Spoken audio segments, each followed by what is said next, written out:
Hi friends. என்ன காவிரி ஆற்றுல தண்ணி வரலன்னு எல்லோரும் சொல்லிட்டுருந்தாங்க. ஆனால் விஜய் அண்ணா என் கர்நாடகா போகிறதுக்கு முன்னாடியே போகிறாரு. அதுக்கு முன்னாடி காவிரி அணையிலேருந்து பொத்துட்டு தண்ணி வந்துட்டு விஜய் அது என்ன ஒருத்தன் சொல்லியிருந்தான், விதியோடி மோதலாம் விஜயோட மோதக்கூடாது.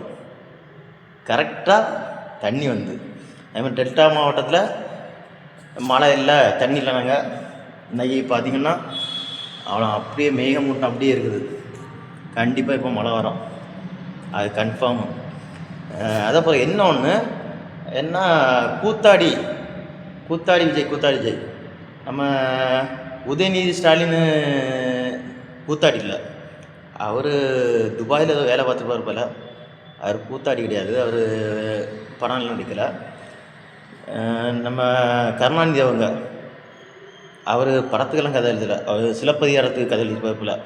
அதனால் அவங்கள பற்றி பேச மாட்டாங்க. திமுககாரங்க என்ன கூத்தாடிஞ்சாங்க. அவங்க எல்லாமே சிலப்பதிகாரம் திருக்குறள்லாம் எழுதினாங்க. அவங்க தான், அவங்கெல்லாம் கூத்தாடி கிடையாது. அவங்க படமும் நடிக்கலை. ஆனால் விஜய் மட்டும் படம் நடிச்சிட்டாரு, இவர் கூத்தாடி.